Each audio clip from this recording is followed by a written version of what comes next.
छत्तीसगढ़ में बीती रात हुए एक सड़क हादसे में 11 लोगों की मौत।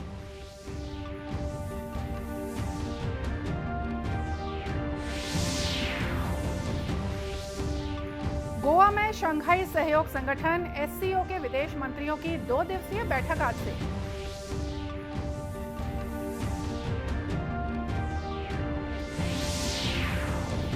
मुख्यमंत्री ने गोधन न्याय योजना के हितग्राहियों के खाते में 9 करोड़ 80 लाख रुपए अंतरित किए।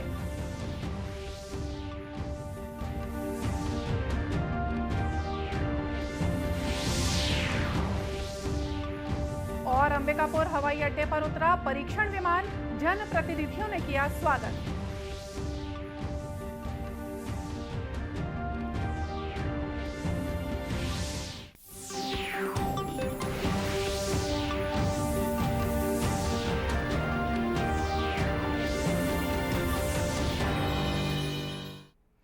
नमस्कार, आप देख रहे हैं दूरदर्शन समाचार। मैं हूं मोनिका शर्मा और आइए अब देखते हैं समाचार विस्तार से। छत्तीसगढ़ में बीती रात हुए एक सड़क हादसे में 11 लोगों की मौत हो गई। बालोद जिले के धमतरी कांकेर नेशनल हाईवे 30 पर जगतारा गांव के पास तेज रफ्तार ट्रक और बोलेरो में जबरदस्त भिड़ंत से यह हादसा हुआ। इस हादसे में 4 पुरुष और 5 महिलाओं सहित एक बच्ची की घटनास्थल पर ही मौत हो गई थी। वहीं गंभीर रूप से घायल 6 महीने की बच्ची को इलाज के लिए रायपुर भेजा गया, लेकिन बीच रास्ते में मासूम ने भी दम तोड़ दिया। सभी मृतक धमतरी जिले के सोरम भटगांव के निवासी हैं। इधर हादसे के संबंध में पुरूर थाना प्रभारी अरुण कुमार साहू ने बताया कि बुधवार को बोलेरो में सवार होकर 11 लोग बारात में ग्राम मरकाटोला गए थे। वहां से रात में वापस घर लौट रहे थे। धमतरी कांकेर नेशनल हाईवे पर जगतरा से 3 किलोमीटर पहले कांकेर की ओर से आ रहे तेज रफ्तार ट्रक और बोलेरो में आमने सामने की भिड़ंत हो गई। हादसे को लेकर गृह मंत्री ताम्रध्वज साहू ने जानकारी दी। चारामा के बीच बालोद गहन के पास हुआ एक्सीडेंट और बोलेरो से 11 आदमी बैठ के जा रहे थे और ट्रक से उनका एक भिड़ंत हुआ, एक्सीडेंट हुआ, जिसमें 10 लोगों के स्पॉट में मृत्यु हुई। एक बच्ची को रायपुर रिफ़र कर रहे तो शायद अभनपुर के आसपास उसका भी डेथ हुआ। इस प्रकार से मरकाटोला जा रहे थे लोग शादी में। तो अभी ये खबर मिला है और भी और बाकी जानकारी ली जा रही है। मुख्यमंत्री भूपेश बघेल ने इस हादसे पर शोक जताया है। उन्होंने एक ट्वीट कर प्रत्येक मृतक के नाम 4 लाख रुपए की सहायता राशि की घोषणा की है। गोवा में शंघाई सहयोग संगठन एससीओ के विदेश मंत्रियों की आगामी बैठक के लिए प्रतिनिधियों का गोवा पहुंचना शुरू हो गया है। रूस के विदेश मंत्री सेर्गेई लावरोफ, पाकिस्तानी विदेश मंत्री बिलावल भुट्टो जरदारी और चीनी विदेश मंत्री किंग गैंग गोवा पहुंच चुके हैं। ये बैठक आज और कल होगी। विदेश मंत्री डॉक्टर एस जयशंकर ने आज सवेरे एससीओ महासचिव झांग मिंग के साथ बैठक की। उन्होंने एससीओ की अध्यक्षता के लिए भारत को समर्थन देने पर जनरल मिंग की सराहना की। डॉक्टर जयशंकर ने प्रमुख क्षेत्रों के रूप में स्टार्टअप, परंपरागत औषधि, युवा सशक्तिकरण, बौद्ध विरासत और विज्ञान और प्रौद्योगिकी पर विशेष ध्यान देने की बात कही। चीन और पाकिस्तान समेत शंघाई सहयोग संगठन के सदस्य देशों के विदेश मंत्रियों की बैठक में भाग लेने की संभावना है। डॉक्टर एस जयशंकर रूस और चीन के विदेश मंत्रियों के साथ द्विपक्षीय बैठक भी करेंगे। विदेश मंत्रियों की इस बैठक में भारत और अन्य सदस्य देशों को बहुपक्षीय सहयोग और विवादित मुद्दों पर चर्चा का मंत्र उपलब्ध होगा। शंघाई सहयोग संगठन 8 सदस्य देशों का बहुपक्षीय संगठन है, जिसकी स्थापना 15 जून 2001 को शंघाई में हुई थी। संगठन के सदस्य देशों में भारत, चीन, कजाकिस्तान, किर्गिस्तान, रूस, पाकिस्तान, ताजिकिस्तान और उज्बेकिस्तान शामिल हैं। मुख्यमंत्री भूपेश बघेल ने एक कार्यक्रम में गोधन न्याय योजना के हितग्राहियों के खाते में 9 करोड़ 80 लाख रुपए अंतरित किए। इस दौरान मुख्यमंत्री के सामने प्रदेश भर से आए कोटवार, होमगार्ड के जवान और ग्राम पटेलों, स्वावलंबी गौठान समिति के अध्यक्ष और सदस्यों ने खुलकर अपने दिल की बात रखी और मुख्यमंत्री के प्रति आभार व्यक्त किया। कार्यक्रम में गौठान संचालन समिति के अध्यक्ष और सदस्यों ने भी मानदेय मिलने की शुरुआत होने पर खुशी जताई और गोबर पेंट से बनी मुख्यमंत्री की पेंटिंग भेंट कर और खुमरी पहनाकर उनका आभार व्यक्त किया। मुख्यमंत्री भूपेश बघेल ने स्वावलंबी गौठान समिति के अध्यक्ष और सदस्यों को 1,56,00,000 रुपए मानदेय भी जारी किए।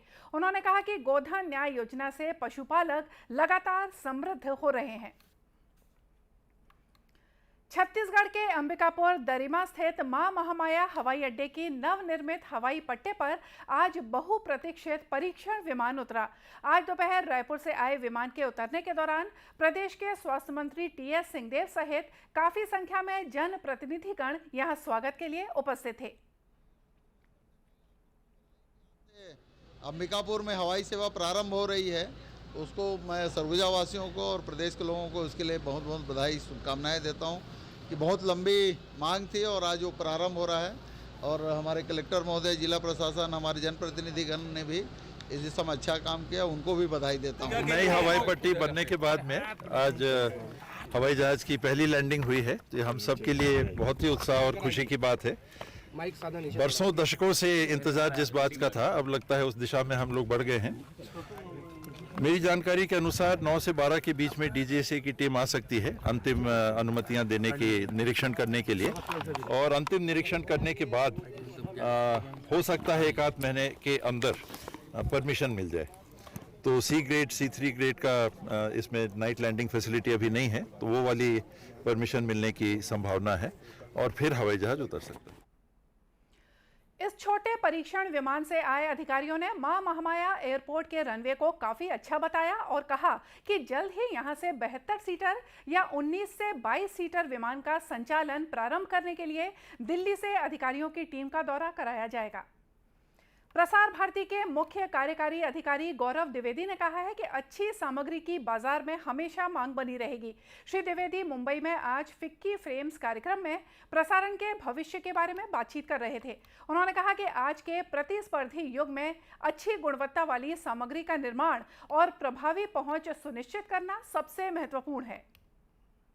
इस बात की है कि जो ऑडियंस है उनकी आवश्यकता के हिसाब से अच्छी क्वालिटी का कंटेंट तैयार किया जाए और उसके बाद से उस कंटेंट को हम इस प्रकार से पैकेज करें कि उसको अलग अलग माध्यमों से हम ऑडियंस तक पहुंचा सकें।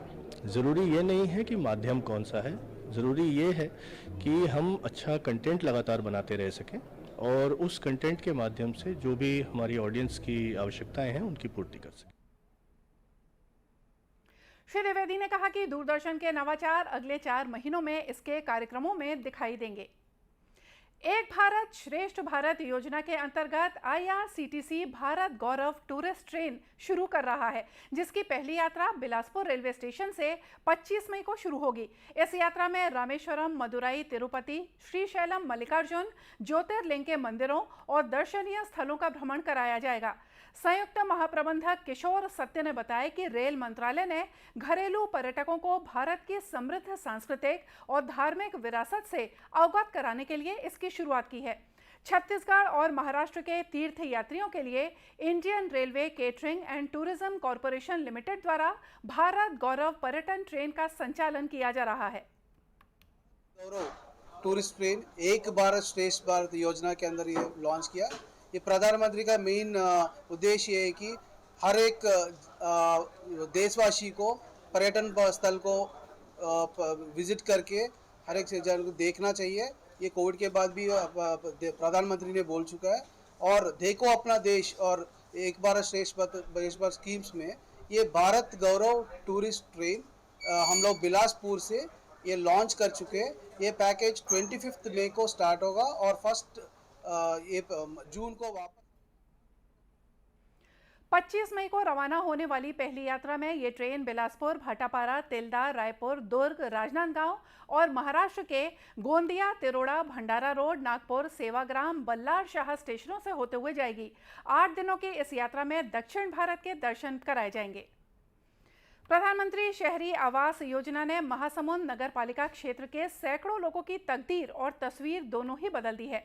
अपनी जमीन होने के बाद आर्थिक तंगी के कारण पक्के मकान का सपना संजोए परिवार अब इस योजना से अपना पक्का मकान बनाकर खुशहाल जीवन बिता रहे हैं। हितग्राहियों का कहना है कि सरकार की ये अच्छी योजना है जिससे हमारा पक्के मकान का सपना पूरा हो गया। 22 साल तक से थी और उसके तहत मेरे को जानकारी मिली कि नगर पालिका में आवास का फॉर्म दिया जा रहा है करके, तो वहाँ मैं फॉर्म डाली तो मेरे को वहाँ से लाभ मिला, पैसा मिला मेरे को 2,24,000। तो उसमें मैं पैसा शामिल करके घर बनाई हूँ और बहुत अच्छे से रह रही हूँ और अच्छा सा घर मेरा बना है। सर, जब मुझे प्रधानमंत्री आवास योजना नहीं मिली थी उस समय मेरा घर खफरे का था और रहने में दिक्कत होती थी, चूहता था पानी और रात भर जागना पड़ता था, जिसके कारण से रहना ठीक से नहीं हो पाता था। लेकिन जब से मैंने प्रधानमंत्री आवास योजना के लिए फॉर्म भरा और उसके द्वारा मुझे सहयोग मिला और मैंने उस योजना का लाभ उठाया और अपने लिए घर बनाया, तो आज वो सब दिक्कतें दूर हो गई है और मैं अच्छे से रहता हूँ और मेरा परिवार भी बहुत अच्छे से अपने जीवन को बसर कर रहा है। नगर पालिका के मुख्य कार्यपालन अधिकारी DL बर्मन का कहना है कि आर्थिक रूप से कमजोर लोगों को पक्का मकान उपलब्ध कराना ही इस योजना का मुख्य उद्देश्य है। इसका मुख्य उद्देश्य ये है, ऐसे आर्थिक रूप से कमजोर वर्ग जिनका कच्चा मकान हो, उनका एक सपना होता है कि वो अपना पक्का मकान बनाए। तो इसमें सरकार की मंशा है कि वो जो सपना है उसको पूर्ण हो उनका। तो ऐसे हितग्राही में जिनका कि आर्थिक रूप से कमज़ोर हो, उनकी स्वयं की ज़मीन हो, कुछ शर्तें भी हैं जिनकी आय वगैरह ये सब चीज़ें हैं जिसमें ऐसे लोगों को इसका लाभ प्राप्त हो रहा है। गौरतलब है कि विगत 2 वर्षों में 687 प्रधानमंत्री आवास की स्वीकृति मिली थी, जिसमें से 535 आवास पूर्ण हो चुके हैं। वर्ष 2022-23 में अभी तक 52 मकान स्वीकृत हुए हैं जिनका काम शुरू हो गया है। आज़ादी के लिए भारत का शानदार संघर्ष आधुनिक विश्व के महानतम संघर्षों में से एक है। दूरदर्शन समाचार इतिहास की धारा बदलने वालों की झलक दिखा रहा है। आज हम बात करेंगे 1857 की, जब आज़ाद हिंदुस्तान के सपने ने जन्म लिया। आइए जानें उन वीरों के बारे में जिन्होंने स्वतंत्रता की नींव रखकर इतिहास रच दिया। जब आज़ाद हिंदुस्तान के सपने ने जन्म लिया, आइए जानें उन वीरों के बारे में जिन्होंने स्वतंत्रता की नींव रखकर इतिहास रच दिया। आओ सुनाए आपको कहानी तात्या तोपे की। बुद्धि में था उनका बल और थी अद्वितीय रणनीति। आजादी की वो चिंगारी जिसे रानी ने पीछे अपने छोड़ा, सेना मुखी तोपे ने संभाली बागडोर और क्रांति की हवा का रुख मोड़ा। ग्वालियर से ब्रिटिश फौज को चकमा देकर किया चंबल को पार, फिर खाली हाथ पहुंचे झारला पाटन, अकेले निडर अपने घोड़े पर सवार। चलाए बाण अपने शब्दों के, सुलग उठी सब में स्वतंत्रता की आग। निहत्थे तोपे के पास अब थी 32 बंदूकें, 15 लाख नगद और एक वीर सेना का साथ। पीछे लग गया ब्रिटिश राज, लेकिन समझ न सके तोपे का ताना बाना। हर दिशा में उन्हें खोजा, रायगढ़, ईसागढ़ और राजपुताना। घेरा जब अंग्रेजों ने उन्हें ललितपुर में, आखिरकार नर्मदा का झांसा देकर चतुराई से तांत्या ने किया इंदौर को पार। भारत में चारों ओर लहरा रहा था सिर्फ तोपे का परचम। ज्ञान और नीति के बल पर किया था अंग्रेजों की नाक में दम। हर कदम पर दर्शाई अपनी युद्ध कला, किया था ऐसा काम याद रखेंगे हमेशा उनको। था तात्या तोपे उनका नाम। 1857 के जंग के किस्से आज भी हर भारतवासी के मन में जोश और उत्साह भर देते हैं। ऐसे ही वीरों की प्रेरणादायक कहानियां लेकर हम फिर लौटेंगे। आजादी की अमृत कहानियां, सूचना एवं प्रसारण मंत्रालय। और आइए देखते हैं अंत में मुख्य समाचार एक बार फिर से। छत्तीसगढ़ में बीती रात हुए एक सड़क हादसे में 11 लोगों की मौत।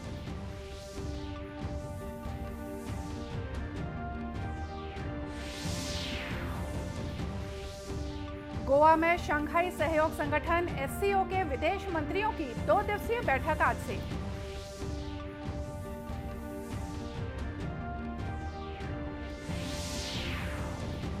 मुख्यमंत्री ने गोधन न्याय योजना के हितग्राहियों के खाते में 9 करोड़ 80 लाख रुपए अंतरित किए।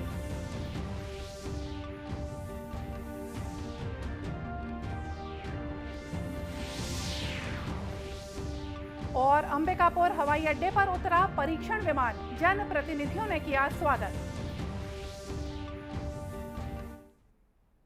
और इसी के साथ ये समाचार बुलेटिन यहीं समाप्त हुआ। नमस्कार।